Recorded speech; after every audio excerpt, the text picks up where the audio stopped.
Let's look at that buzzword there, Web3, and that's one word that's becoming very, it's coming to focus in a country like Nigeria, and we see the Build Africa Code, Collaborate, and Scale Summit happen over the weekend with Africa's top developers, tech entrepreneurs, and Web3 visionaries to discuss accelerating digital innovation across the continent.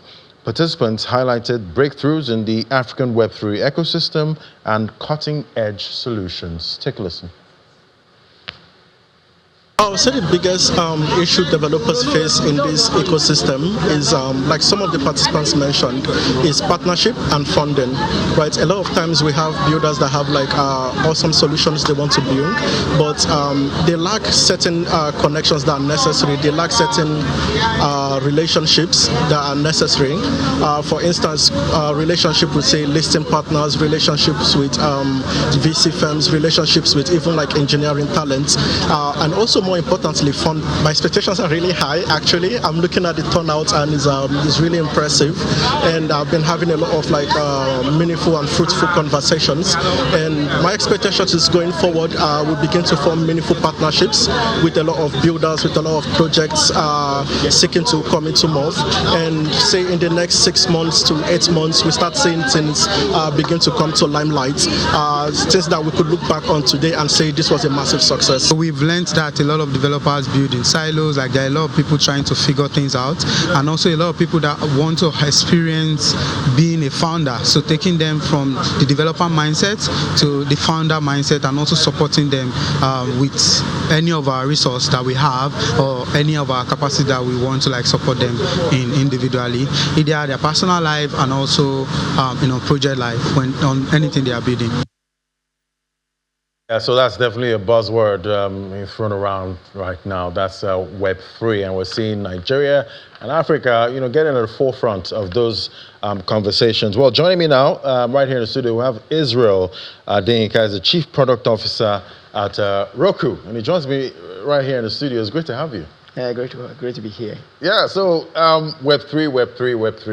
Everyone's talking about, Web3 at this point. So, in your opinion, we're seeing a lot of builders, in Africa and Nigeria also trying to key in, to that segment. Do you think it's happening fast enough, in your viewpoint? Because I know you work with these people. How is adoption growing for that sector?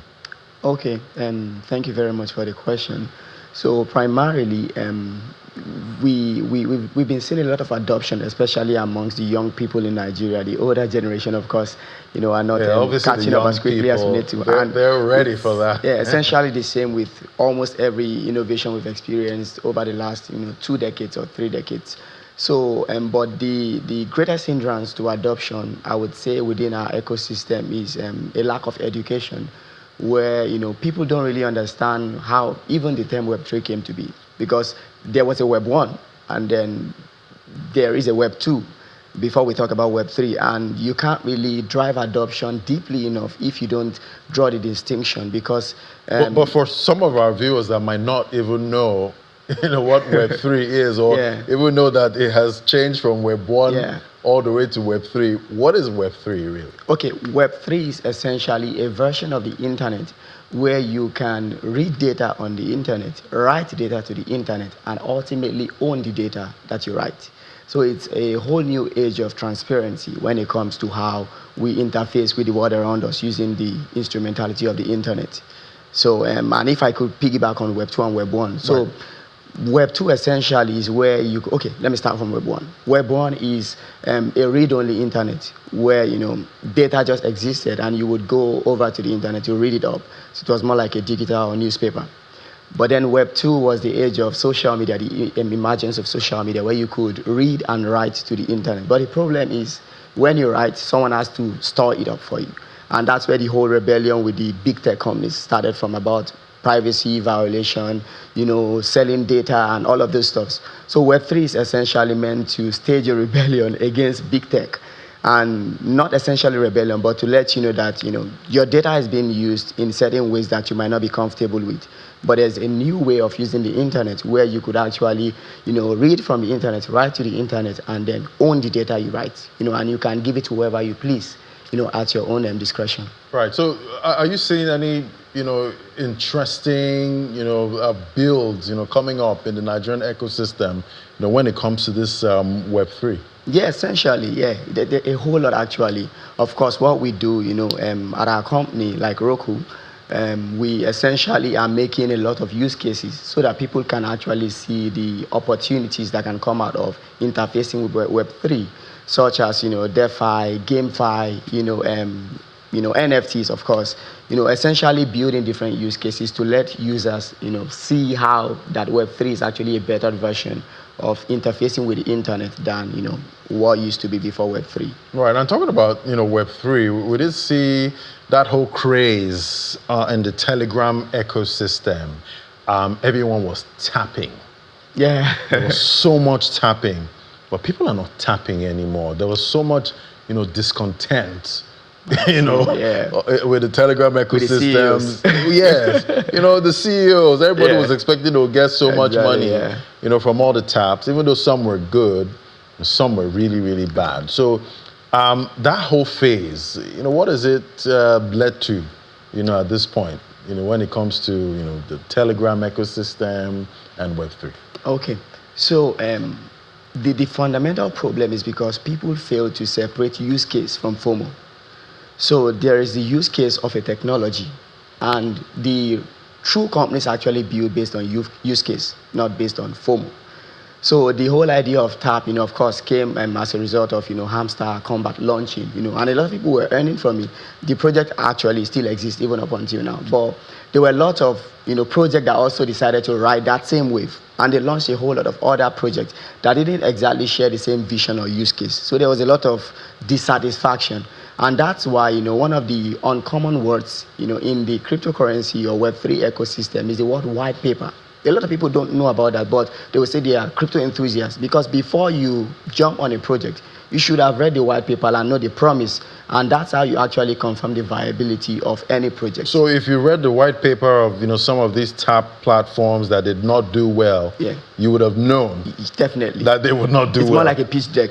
You could tell if this is this doesn't make any sense. Okay. Exactly. So right. Yeah, and that's why I talk about the gap in education, because you see something on the news, you see it everywhere, and you just want to jump on it. Yeah. But that's not the way it's supposed to work. It seems FOMO is driving all these decisions, made in that whole industry, at this point. All right, let's check what's playing out with the markets. Now, we've seen Bitcoin from last week. It did hit, highs not seen for a couple of months. Exciting now, and I'm sure that euphoria has taken over the market at this point, and definitely there's going to be FOMO and all of that, and it's coming from the easing tensions between the U.S. and China and other matters. So, what are you seeing, for price action this week? Do you think this continues? Okay, so definitely, even looking at the typical stock market, nobody knows what's supposed to continue or what will continue, but we can just basically look at the indicators, at play, and tell what exactly is happening in the market. Of course, we've had a lot of positive, speculations or positive, I would say, a positive move from parallel systems that tend to go in the favor of, cryptocurrencies and Web3 altogether. And fundamentally, the US-China trade agreement, of course, lessening the impact of the tariff for a period of 90 days, and we couldn't really tell what the impact would be on Bitcoin, for example, until the only way to tell what the impact of something would be is when it actually happens. Yeah, when it happens. Exactly. Yeah. So it usually boils down to two things primarily: the risk appetite of investors, and then secondly, what would be the long-term implication of those kind of policies on the technology altogether? Will it be considered as a safe haven? So if you have a lot of instability in the conventional systems, and they consider the risk in cryptocurrencies or Web3, lower than what is obtainable out there, they definitely use cryptocurrencies as a safe haven. And then if it is the inverse, definitely it has a negative impact on the market. So just like any other tradable commodity, you can't really tell what's going to be happening. But what is always true is the use case, the primary vision. Yeah. And talking about, use case, there's that saying, in the crypto industry, some are in it for the money and some are in it for the tech. Yeah. And it seems the majority... sounds like a religion. And sounds like a religion. Yeah. But it seems the majority still is, in it for the money with what we're seeing so far. Yeah. Okay, yeah, definitely 100%. It's not really a bad thing because, like they would say time is money. If you're spending your time on anything, it only makes sense that it makes you should make money. Yeah, but primarily, it's much more important to understand how to make money with an asset class. Because the truth is, whether Bitcoin is a cent today or $1 million, it will still serve its primary purpose. Because the primary purpose of Bitcoin is not essentially tied to the price. When Bitcoin launched, it was a novel idea because blockchain technology existed long before then. But then, the founder of Bitcoin essentially created a different use case for an existing technology. And it was brilliant. And he didn't need it to be $1 million, $1 billion, in order for him to say, yes, this is the vision. It was essentially supposed to be a parallel system that helps you interact with financial tools faster, cheaper, and basically totally under your control. So that's the original use case. So can you make money while you do that? Definitely. There are people who basically have nodes on the network and they earn fees from it. Those are the original ways, making money was intended to be on most of these. So trading wasn't networks. In the... Not originally, but right. Of course, just like every other money, cryptocurrencies they've also gone through a series of evolution. Money basically, as we know it today, serves three purposes. Transactionary, speculative, and precautionary. Right. So, and of course, we also see the different use cases for money being a store of value, means of deferred payment. So, cryptocurrencies also had gone through that same journey.